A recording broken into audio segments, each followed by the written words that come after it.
നിന്നെ പോലുള്ളവന്മാർ കാരണം. വലിയ മോട്ടിവേഷൻ സ്പീക്കറായ നീ എന്തുകൊണ്ട് അവിടെ ആ ധൈര്യം കാണിച്ചില്ല? അയാൾക്കെതിരെ പ്രതികരിക്കാനുള്ള ധൈര്യം നീ വീഡിയോ എടുത്തല്ലോ വലിയ ധൈര്യത്തില്.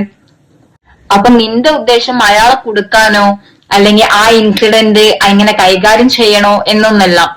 നീ ആ വീഡിയോ എടുത്ത് നിനക്ക് റീച്ച് വേണം, നിനക്ക് ഫോളോവേഴ്സ് വേണം, നിനക്ക് ലൈക്ക് വേണം, വ്യൂ വേണം. ഇപ്പൊ റീച്ചിന് വേണ്ടി ഒരാളെ കൊന്നപ്പോ നിനക്ക് സമാധാനായോ? ഒരു പാവം മനുഷ്യൻ മനസ്സ് നൊന്ത് ആൾക്കാരെ ചുറ്റിലുള്ള കളിയാക്കളും പരിഹാസവും കേട്ടിട്ടായിരിക്കാം ആ മനുഷ്യൻ ആ ഒരു തീരുമാനത്തിലെത്തി ആത്മഹത്യ ചെയ്തത്. എന്റെ അഭിപ്രായം, ആ മനുഷ്യന്റെ കുടുംബം ഇവൾക്കെതിരെ റിയാക്ട് ചെയ്യണം. ഇവൾക്കെതിരെ ആത്മഹത്യാ പ്രേരണ കുറ്റത്തിന് കേസെടുക്കണം.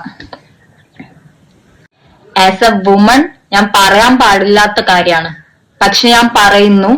ആ മനുഷ്യന് മനസ്സ് നൊന്ത് അവിടെ ഒരു കുടുംബത്തിന്റെ അത്താണിയായ ഒരു പാവം നിഷ്കളങ്കനായ ഒരു മനുഷ്യൻ ആ തീരുമാനത്തിലെത്തി അങ്ങ് പോയി. അതുപോലെ ഇവളും പോണം. അദ്ദേഹത്തിന്റെ കുടുംബം ഇവൾക്കെതിരെ നല്ല രീതിയിൽ മൂവ് ചെയ്യണം ലീഗലി.